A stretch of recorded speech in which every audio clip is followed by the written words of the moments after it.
the National Broadcasting Company presents Lights Out, a summer revival of some of the best stories in the series which many of our listeners will remember. Tonight's story, the fourth in the current series, is called The Battle of the Magicians. Lights out, everybody.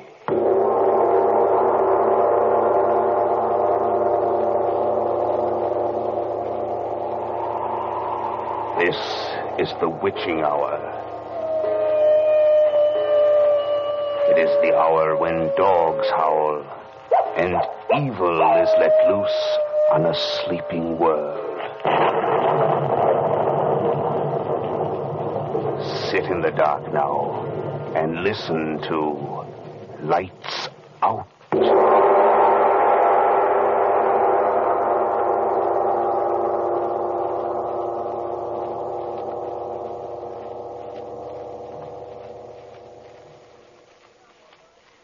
But, Mr. Saladin, is it true? True?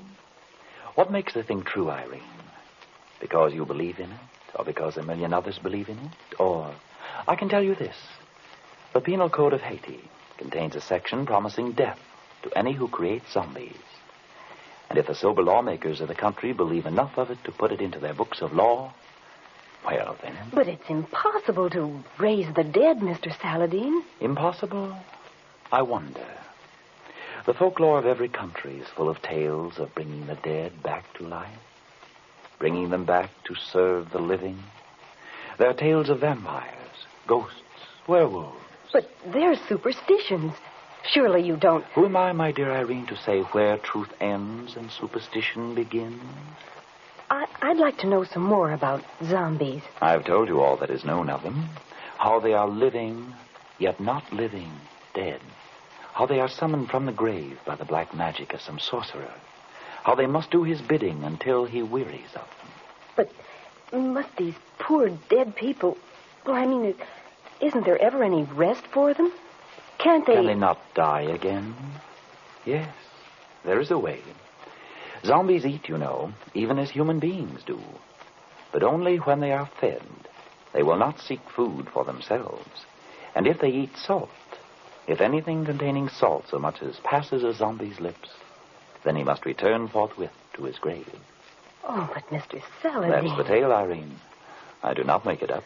But... Look, you, these creatures of the darkness, these unholy beings of superstition, they must obey laws. Nature has its laws, so there are laws of the supernatural.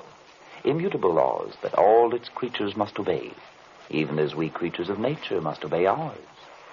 You speak of superstition. But superstition is just belief. Ah, it is so. But we have been taught only in recent years to believe in certain things that science has learned. The germ theory of disease, for example. But that's true, Mr. Saladin. Perhaps, yes. I do not deny it. There's ample proof. There's also ample proof of the existence of supernatural beings, if one will take the trouble to look for it. Not proof. Proof indeed. But, it appears we have a visitor, Irene. Yes, sir. I'll see who it is, Mr. Saladin.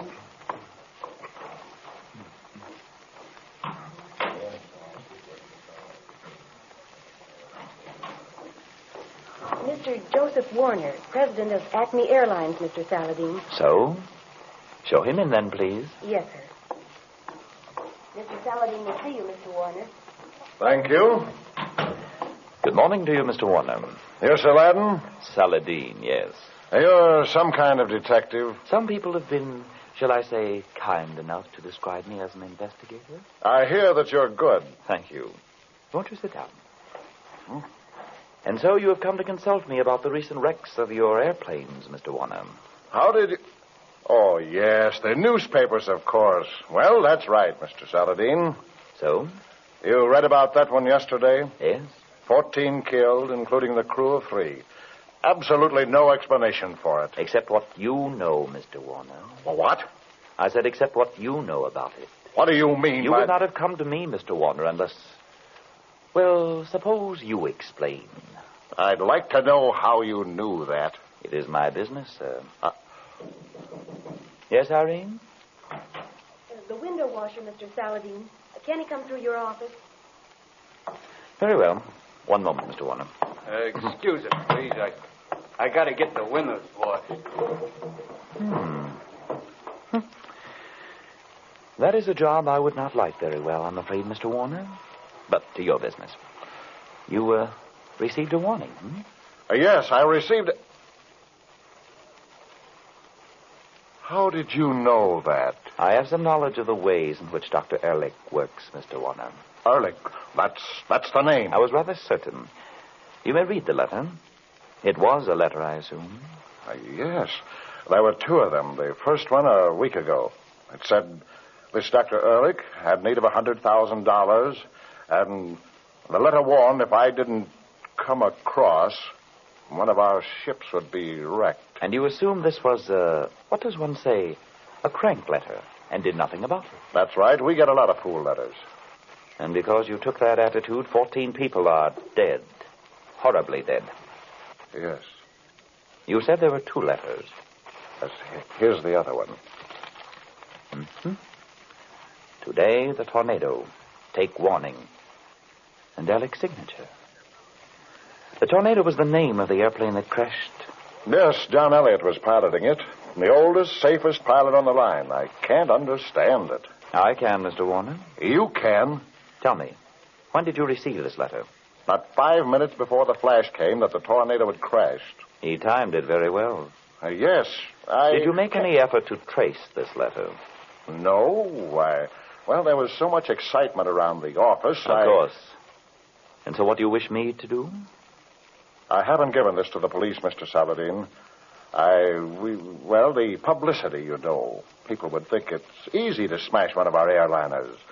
You understand? Yes. You wish me to find Ehrlich, to... What you do with him, Mr. Saladin, is no concern of mine, provided no more such things occur. Mr. Warner, I know Ehrlich of old. His life is forfeit 1,000 times over. But you yourselves have an old proverb. First catch your rabbit. You catch him, Saladin. It'll be worth your while. Yes. Yes, it will be very much worth my while, my friend. Can you get to work at once, Mr. Saladin? You can understand we're upset. I understand. I promise nothing, Mr. Warner, except that I will try. No man may do more. Oh, that's all that I can ask. You'll go after him, then? It is agreed. Good. You, have a cigar? What's this? Let me see that. Let me see it. How the devil did that get in my pocket? Ha. Read it yourself, Mr. Warner. Oh, yes. You have been very foolish to go to Saladin. Now your fate is sealed. I will destroy your airplanes one by one. And when the time comes, yourself. I have fought with Saladin before, as he well knows. This time is the last, Ehrlich. So, my friend, you have brought upon yourself. He knows. How could he? Down on the floor, quick!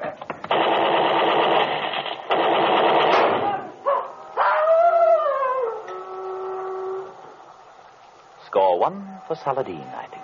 But what Our was... delightful friend, the window washer. I just caught sight of... Let us see what has happened. Good Lord, Saladin, do you think Observe. that... A crowd gathers in the street below.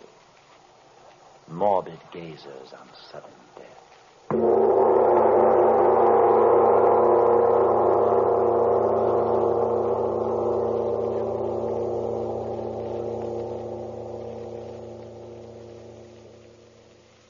O'clock, Mr. Saladin. Thank you, Irene. If you are ready. You won't hurt me, Mr. Saladin. I give you my word, Irene. I'm afraid. You need have no fear. No harm can come to you while I live. I do want to help you, Mr. Saladin. Only Listen to me one moment, Irene. Of 50 girls who applied for this position, I selected you. I've not told you why. No, I never could understand. It was for one reason, Irene. You have the little, oh so very little, psychic spark that is lacking in all the other ones who came. You do not know it yourself, but Saladin knows. I must use you, but I shall not unless you consent wholeheartedly. I'll do it, Mr. Saladin. I trust you. You will not lose by it, my child. Look, then, we have a little time. Sit here. Sit comfortably. So, now we begin. Look into the crystal. Look deep into it, my child. Say over and over to yourself, Ehrlich, Ehrlich, Ehrlich, Ehrlich, Ehrlich.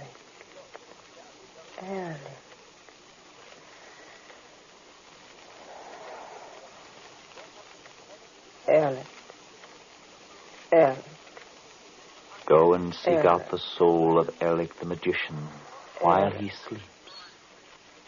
Go and find him, Irene. Find Ehrlich. Find Ehrlich. Search deep in the crystal globe. Ehrlich. Ehrlich. Ehrlich. Ehrlich. Who calls Ehrlich? It is I, Saladin, that calls Ehrlich. What do you want, Saladin? You will tell me where I shall find you, Ehrlich. No. I shall not. You will tell Ehrlich. No. I am master of your soul that wanders now while your body sleeps, Ehrlich. You will tell me where to find you. I will not. Tell me.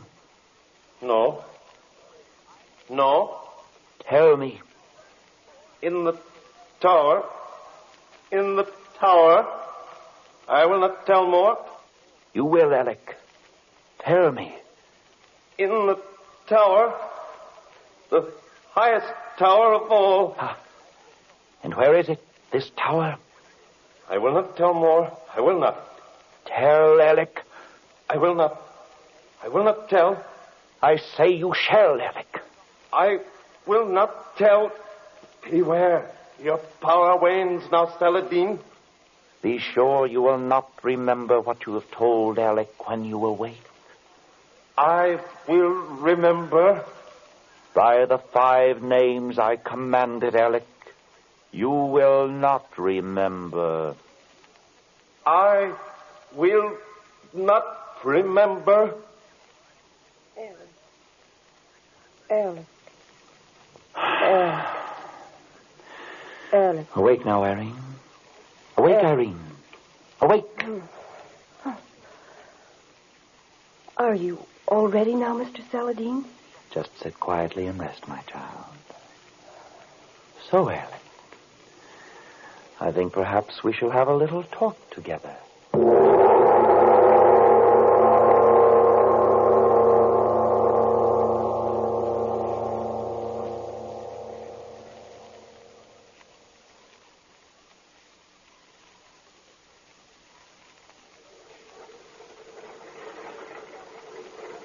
Hello, LeBlanc in trip 5.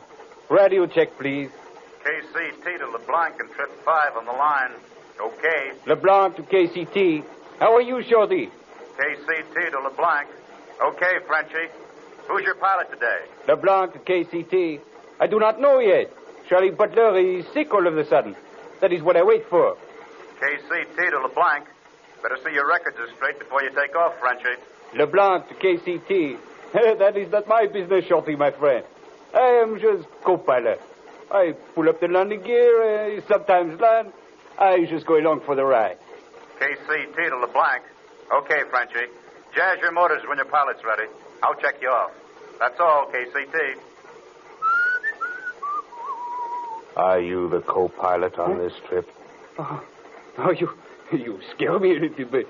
Yes, sir. You are a pilot? I am the pilot. Yes. We are ready to take off. We are ready long time. Your papers are all right? The manifest is all right. Yes. I am Francis Leblanc. Yes. Well,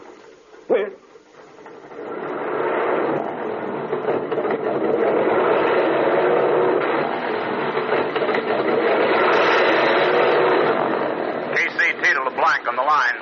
Okay to take off. Ceiling unlimited. Visibility Visibility unlimited. Temperature 44. Dew point 28. Barometer 29-90. Okay to take off. KCT to LeBlanc. Bye. LeBlanc to KCT. Merci, Shorty. I see you Thursday. LeBlanc to KCT. Bye. Happy landings, Frenchie.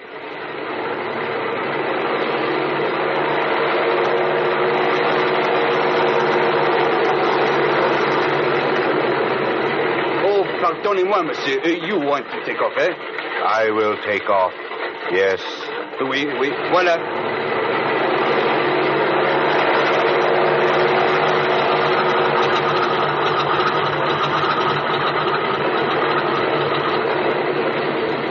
Up gear. Up gear, sir.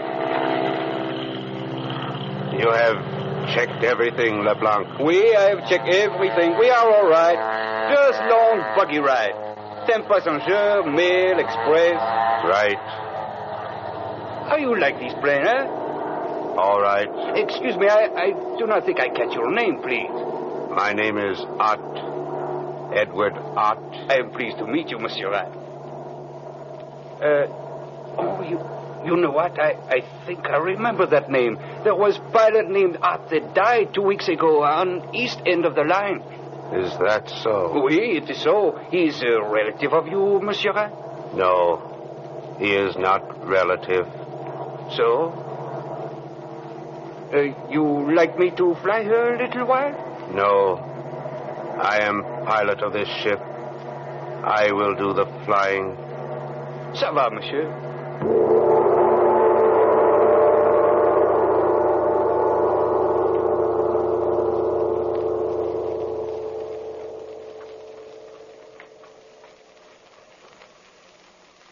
So, you did find me after all, Saladin.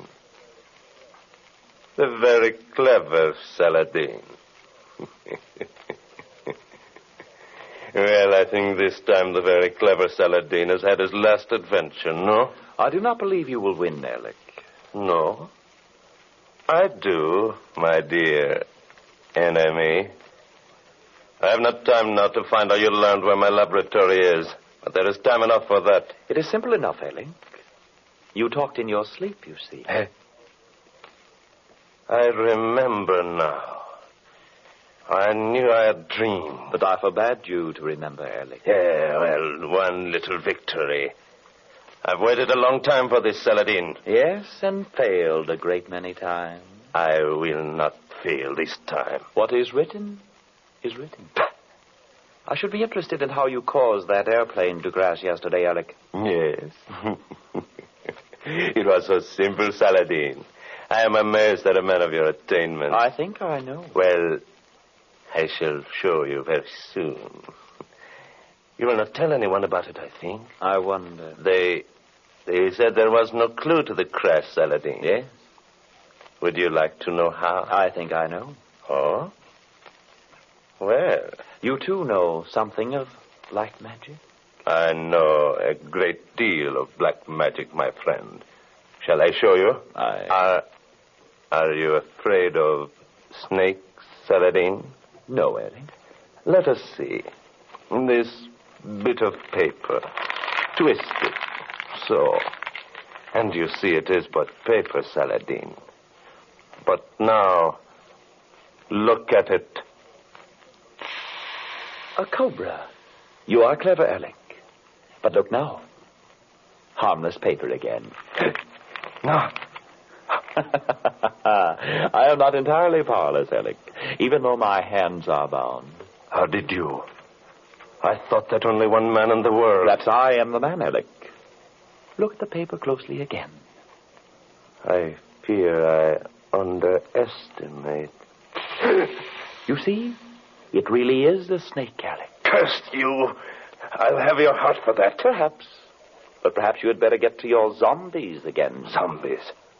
How did you know? It is possible that I read your mind, Alec. So. Well, you have guessed it. I told that fool Warner that I would smash every one of his planes. Now, even now, he is about to lose another. So? And how do you propose to do it, may I ask? Read my mind. Saladin. You challenge me? Yes. Very well, then. I read this. A living dead man is at the controls of the ship you intend to destroy. I do not know how you propose to control him. Ah, radio. So he is to crash the ship full of passengers near an airport where all can see. I wonder... Saladin, until now I have regarded you as a meddler. A man foolishly staking his life against great odds. I am not so sure of the odds now. Saladin, you and I... No, Alec. Between you and me, there can be nothing but enmity. We are set apart to fight one another forever. Between us, we could rule the world. Tomorrow, Saladin. No, between us, there is always war. Well, so be it, then. But look for no mercy from me. I will kill you as I would a rat, Saladin. Agreed, if you can.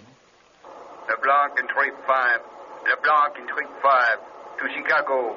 Special weather report, please. LeBlanc, E5. Bye for Chicago. So, the first contact. That is the ship, then? That is the ship, yes. That did not sound like the voice of a zombie, Alec. No.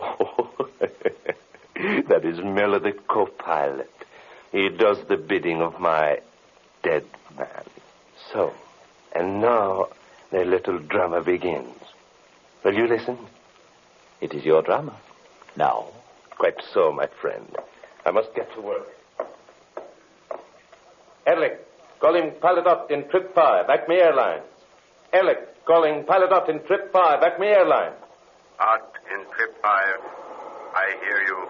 Give your position. 5 miles southeast of Chicago. Good. You will do as I tell you. I will do as you tell me. Who is speaking, please? What is enough from you? Be silent. Yes, sir, but... You are under pilot's orders, LeBlanc. You will do as you are told. Oh, you sacre nom. Silent. Yes, sir, but... Yes, sir. Now, up. When you arrive above the Chicago airport, you are to circle the field 3 times full motor. I am to circle the field 3 times full motor. And then when I give the word, you are to climb to 2,000 feet. I am to climb to 2,000 feet. And then I will tell you when. You will tell me when. And you will dive the ship full motor into the ground in the center of the field. I will dive the ship full motor into the center of the field. That is all.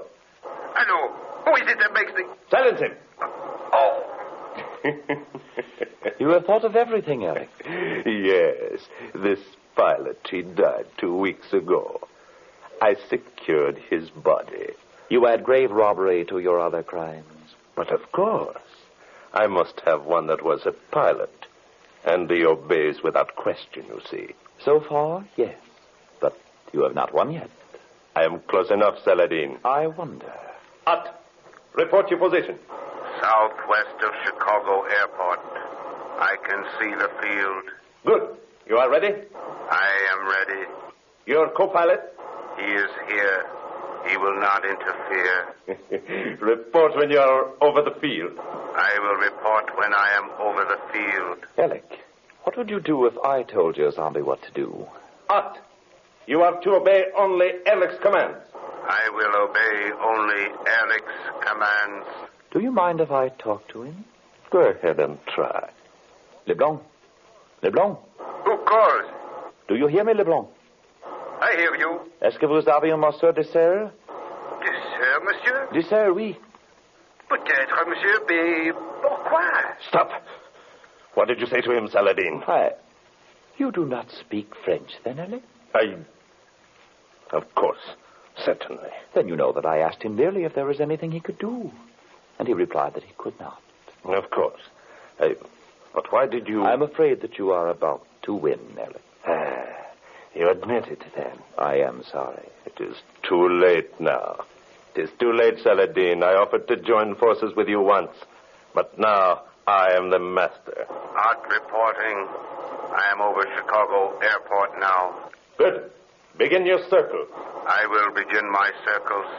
Now, friend Saladin, we shall see. Perhaps we shall even hear the screams The dying screams of the passengers in this doomed ship. It is a wonderful invention, this radio. True magic. Yes, it is true magic.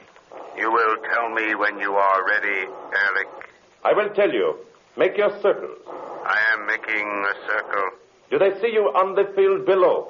Many people are coming out to watch. Good. We will give them a show. We will give them a show.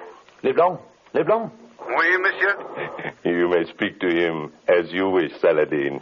It is too late now, and he is powerless. Yes, I am afraid so, but... Leblanc, avez-vous des selles? Oui, monsieur. Il y a des petits grains ici de mon déjeuner, mais pourquoi? Écoutez, depuis là, c'est un loup-garou. Hein?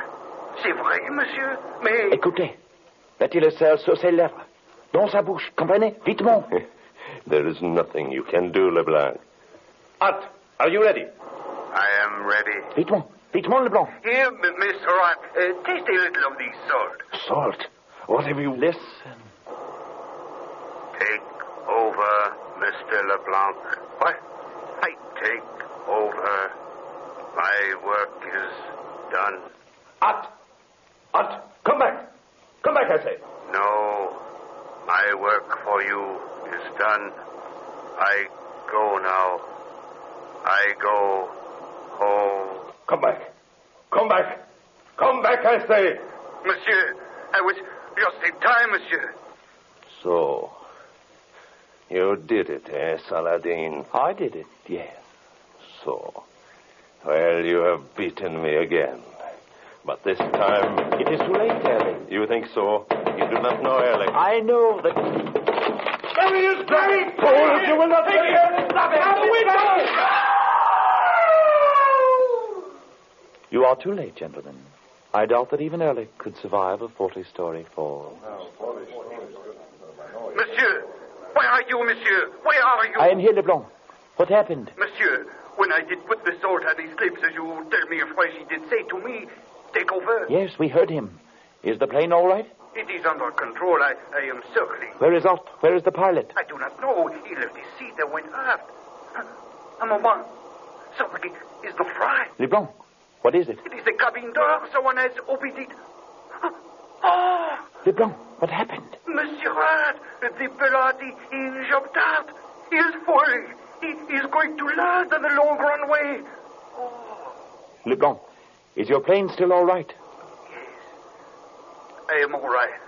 But I cannot land now. You understand. I will circle until I contact the control tower. Of course, Leblanc. What is happening on the field? People are running out toward the... Oh, mon Dieu, I... Quick, Leblanc, what is it? I do not believe what my eyes see. That broken dead body on the runway. Every bone in it must be smashed, but... Yes, Leblanc. What is it? That body, monsieur. It is crawling toward the cemetery that stands beside the field.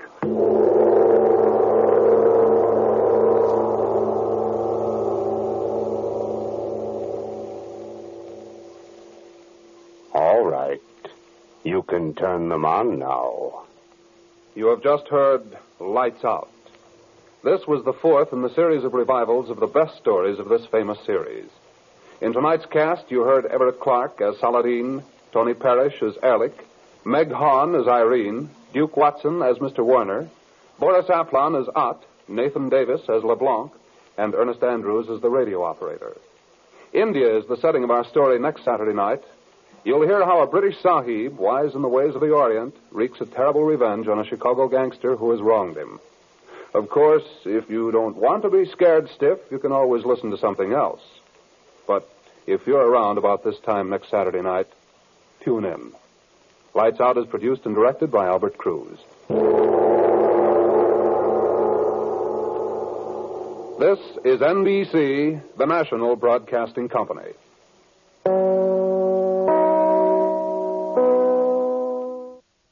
Mutual Broadcasting System presents the first of a series of new and unusual dramatic programs, written and directed by Willis Cooper and featuring Ernest Chappell.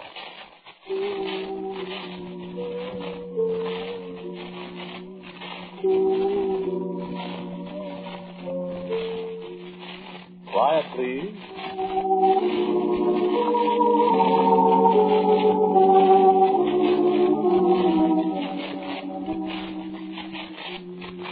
ahead, please.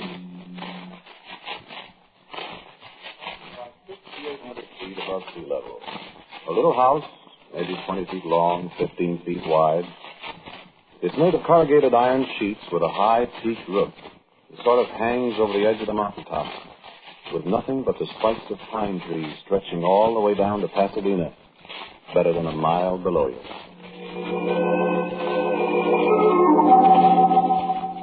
You ever get out to California? Well, if you do, go up there sometime and take a look at that little house. But look at it through the fence that surrounds it. That's far enough, through the fence.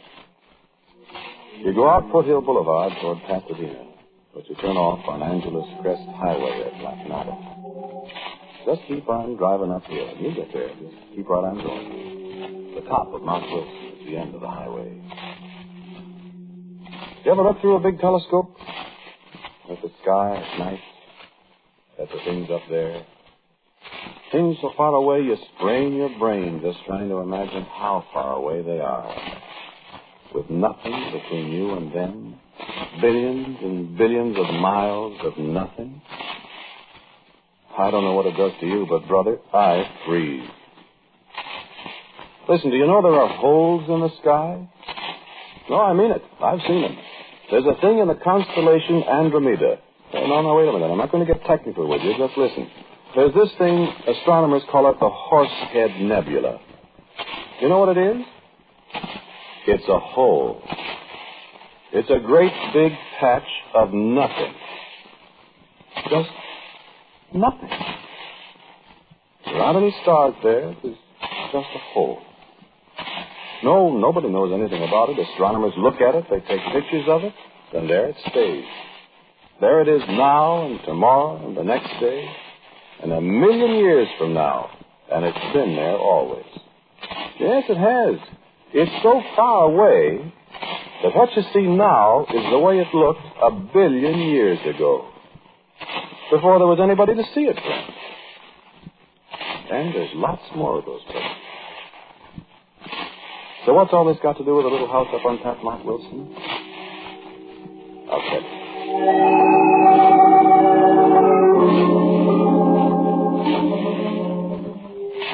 This was quite some time ago. I'd been living in California, see, for several years. I had a couple of bucks. Had a nice little place near Venice. That was before the valley got to be so popular with movie people, radio comics, people like that. And it wasn't bad living alone. Waking up in the middle of the night, hearing the 7th Pacific Lot whistle for a crossing out around Chatsworth. Listening to a dog howling way out across the valley. Going back to sleep. I don't get back to sleep so easy these days. Well, these people from Cleveland were out there. Aldo Minucci and Hugh Grant. We used to be great friends, Aldo and Hugh and I. So nothing would do but they'd come to stay with me. Well, it was all right. I had a Dodge convertible. The boys got quite a kick out of California. That's how we came to go up to Mount Wilson that day. Aldo and Hugh had been, looking around for odd places. They had some ideas. So one day we were having breakfast, and they were looking at an automobile club bulletin. Aldo said, let's go to Mount Wilson. So we did. I've been up there once before.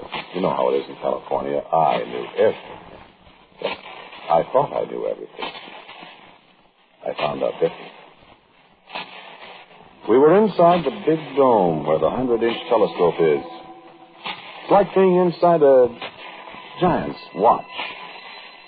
The telescope is in the middle, a big spidery framework with ladders climbing all over it up under this dome. The tourists stand on the kind of a catwalk around the edge while the astronomer explains as much as he thinks the apple knockers will understand.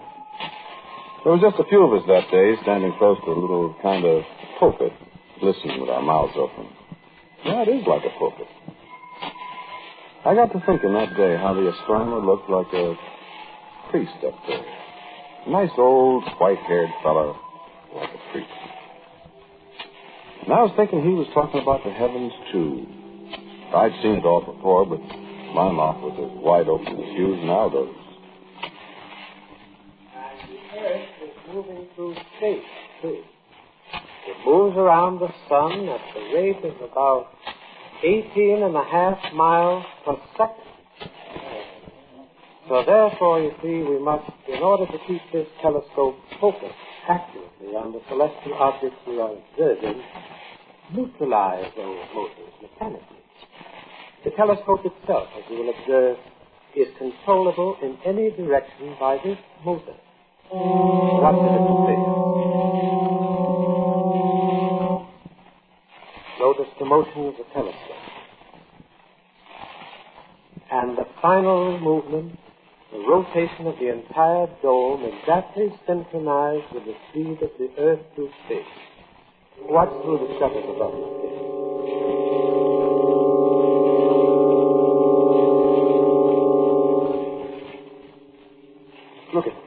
Look across. Yeah, I see. Look outside. We ain't moving. The sky's gone by. Look at you. I see it. It's an optical illusion, Aldo. No, it's not an optical illusion. In relation to space, this spot we are on is standing still. Through these motions here in the dome, the mirror of the telescope is kept aimed exactly at one spot far out in space. What's space, mister? It. Nothing. What about the air? Sure, a few miles of air, my friend, and then nothing. Well, stars. Yes, stars. And the places where there are no stars.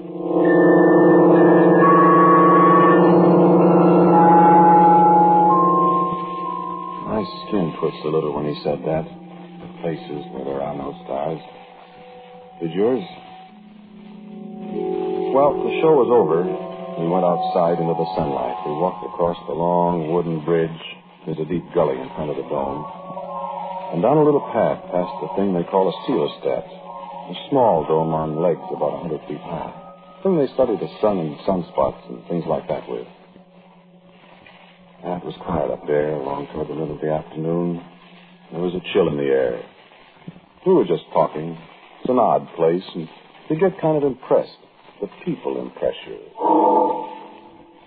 The astronomers. They live up there all by themselves. They look at the sky. They see things. You always get the feeling they know a lot more than they're telling. Like doctors. Like priests, I guess. Oh, I said that, didn't I? Well, that's what they're like.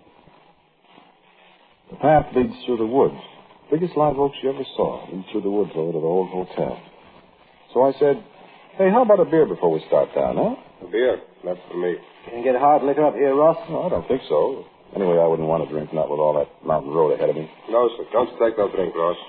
I don't want to ride that road with nobody's had a drink of liquor. Maybe you shouldn't have a beer, even. Oh, wait a minute. Beer won't hurt me. Hey, what's this fence for? Huh?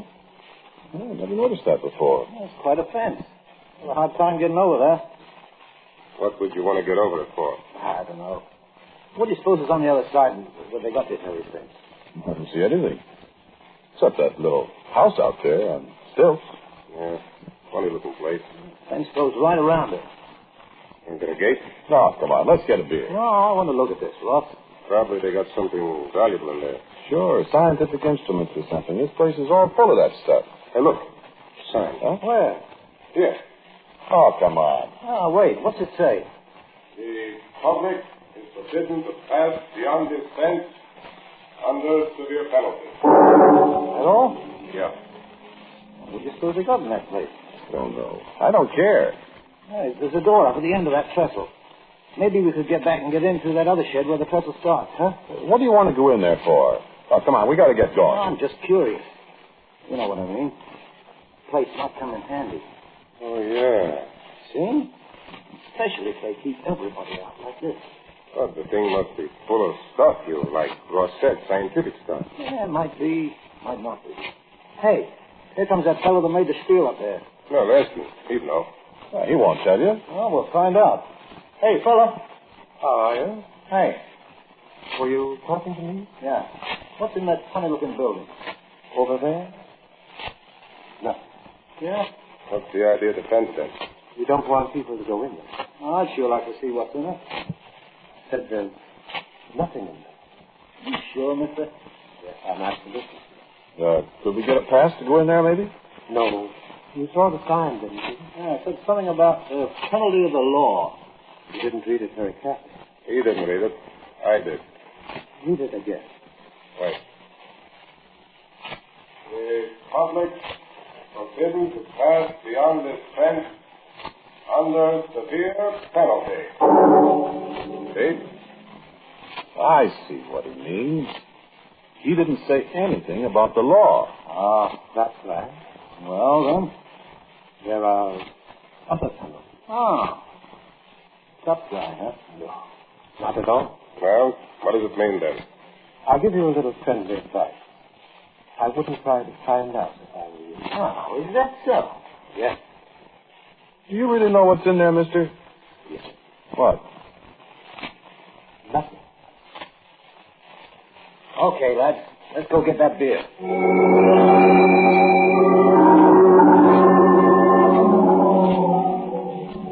Well, of course, you know it was up. You're way ahead of me.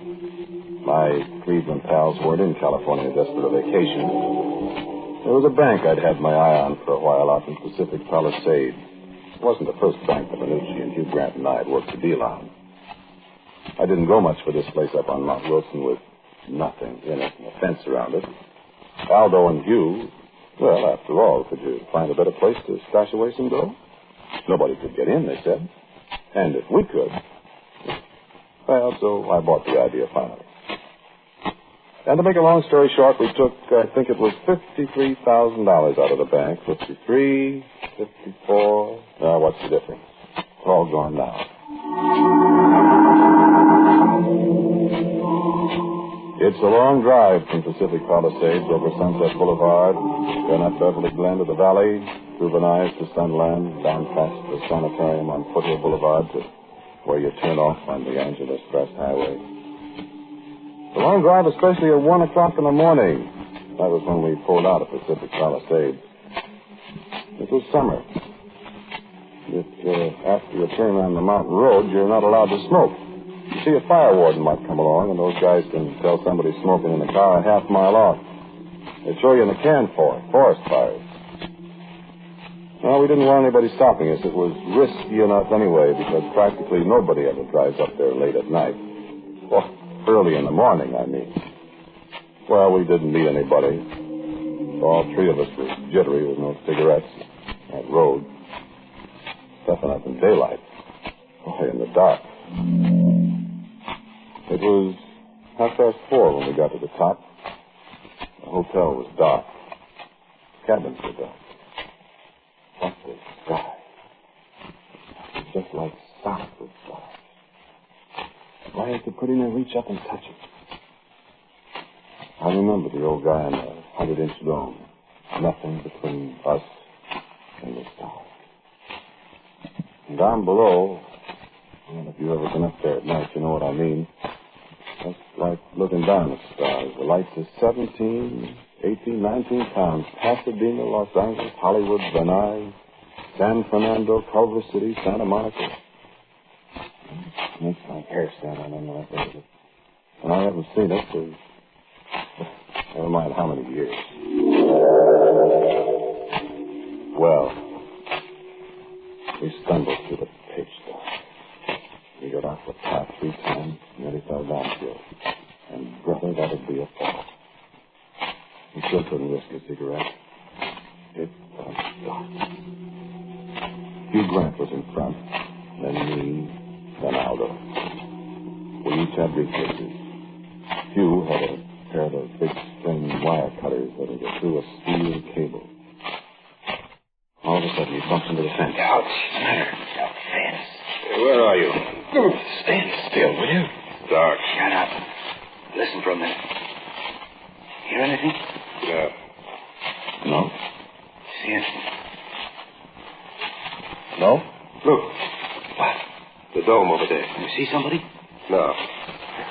Them 2 big windows up there. But that big round dome looks like somebody watching us. Sure does. Oh, cut it out. I'm going to try the fence with a cutter. Want the flashlight? No. I wish we... What? Forget it. I just don't like that place. I Get out of the way. Want some help, you? Just keep out of the way. Wait. Hear anything? Well, that wire made enough noise to... All right. I'll try another strand. See if you can slide under there, one of you. Me. Here. No, can't make it yet. I'll try another. Look out for your arm there. Now try. Wait till I take off my coat. All right, now, let's see. How about it? He's through. All right, go ahead. Me? You. All right. Cut another strand, Chief. Make it now? Yes, sir. Yeah. Where are you, Aldo? Right here. Come on, Joe. Hey, slide the briefcases so far. Coming up. Got him. Got it. Here I come. All set? All set. I'm all set. I'm as all set as I ever will be, I figure. I don't like any part of this place. I don't like the dark. I don't like the stars up above us. I don't like the lights down below. I don't like the silence. I don't like climbing around the top of a mountain with nothing under me but thin air for a mile or more. All I can hear is you and Aldo in front of me, cracking through the weeds, cursing when one of them whacks a shin against a sharp rock. All I can see is two black shapes in front of me. Blacker shape, that's the building, the little house with nothing in it. Aldo and Hugh are panting. 6,800 feet, you know. Your breath is pretty short. It's tough going, especially when you're dragging a briefcase full of money, too.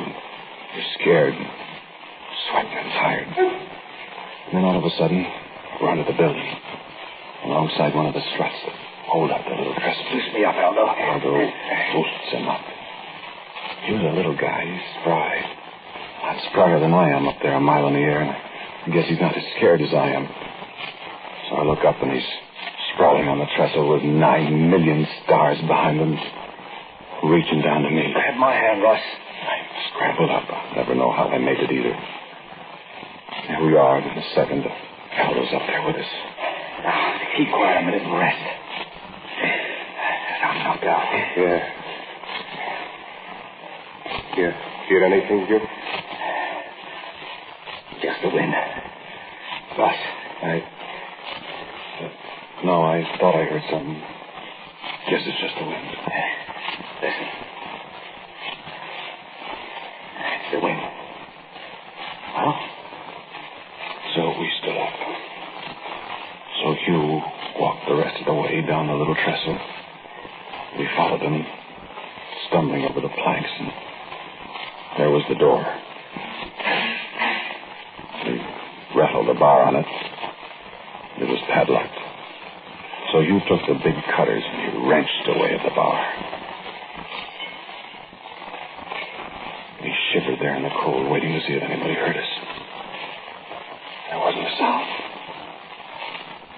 So Hugh tried again. And the bar fell off. Kept still for another minute. And then... Open the door.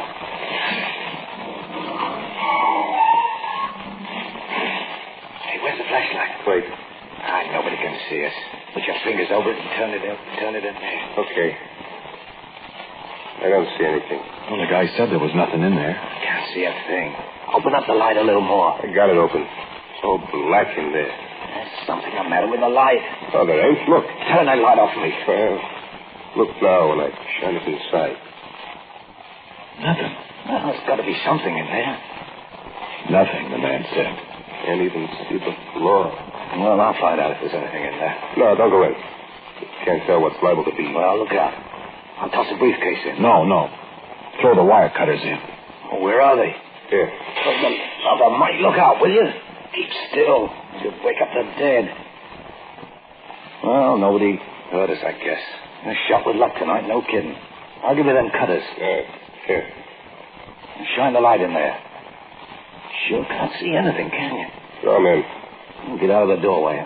Keep the light in there. Go ahead. Throw 'em against the far wall. All right. Look out.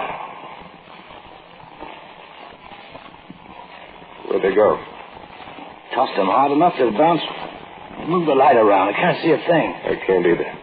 There ought to be. The light just kind of seems to... Oh, cut it out. There's probably some kind of stuff on the floor. Powdered. Maybe they fell into it.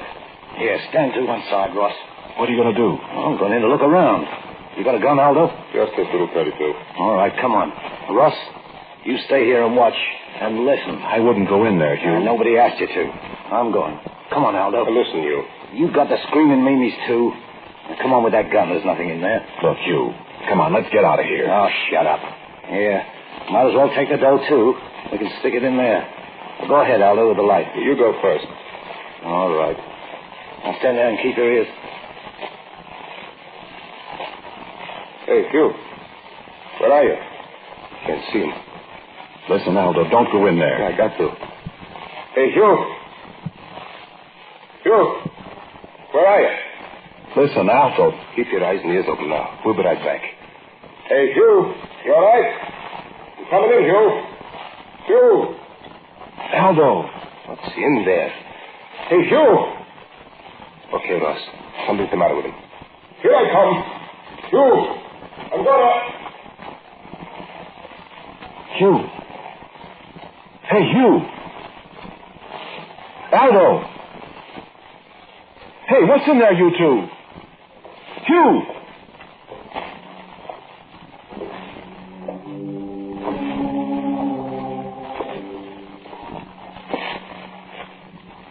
I can see you. You can stand up now. They won't come out, I assure you.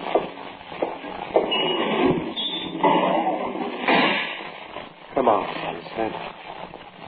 I've got a gun. No, you haven't. Stand up. When my friends come out... They're not coming out, my friend. Stand up. You wouldn't believe me when I told you. What's in there? What's in there, I said? I told you there's nothing behind that door. My friends went in there. They're not there now. There's nothing in there. You understand me? There's nothing in there. Listen. No, you listen. No, I suppose to do no good to tell you. Tell me what? I'd better show you. Show me what? Come with me. No. Come with me. I won't. You got it. Wait. Wait for me.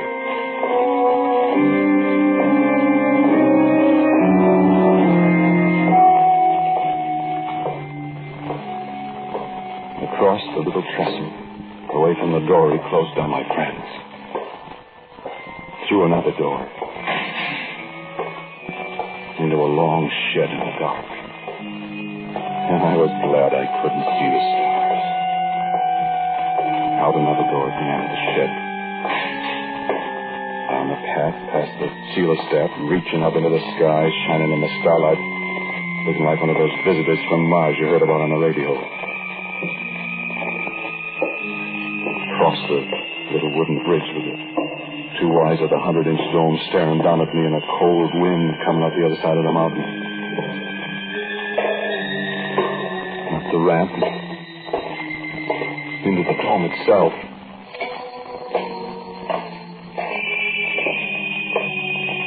And up the iron stairs.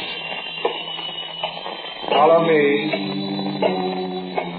A little yellow light at the head of the stairs, and then out on the catwalk in the dark with the floor 40 feet below us. Up another ladder. My legs are getting tired. Up. Follow me. Up another dizzy ladder. And another. And across another spidery walk. Here. Sit in this seat. I can't speak. My throat is dry. My legs are trembling. I'm icy cold in that great dome out far above the floor. I can't tell you. Sit still. You won't fall. Sit still, I said. You'll have to be sure. Wait. Magnetic declination. can look now. Look. At what? Look through the telescope. No. Look, son. What do you see? Stars. Millions of stars. Wait.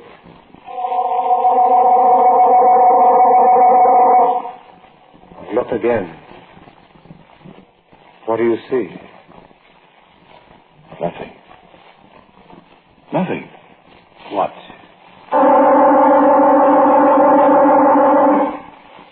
Now? Stars again. Millions. No, a black cloud. Now? Nothing.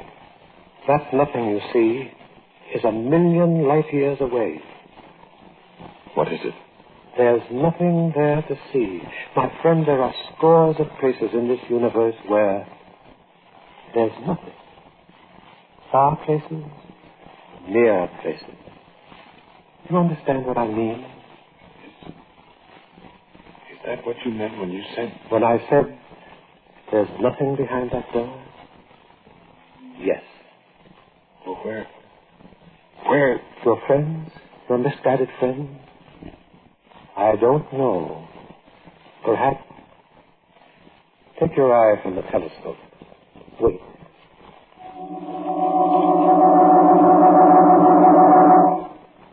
Look now, if you dare. Well, what?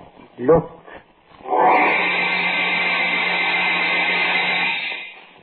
Yes.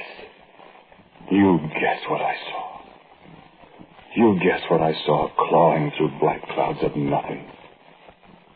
You guess what eyes I saw. I saw nothing.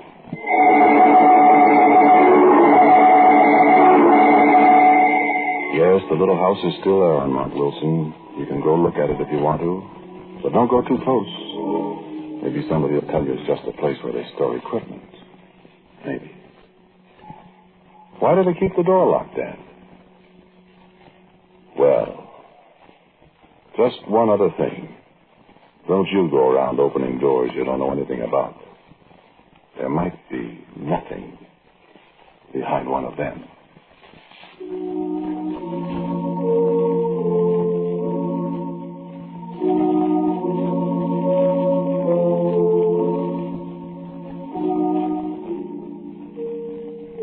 You just heard Quiet Please, which is written and directed by Willis Cooper.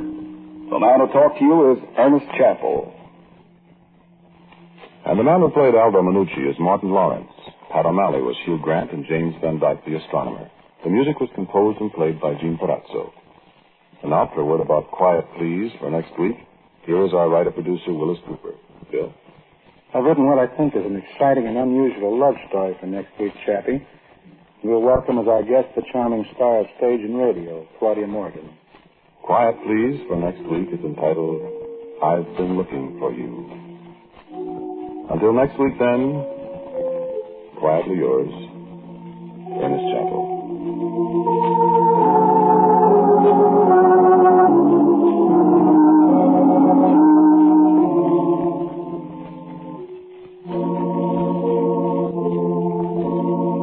This is the Mutual Broadcasting System.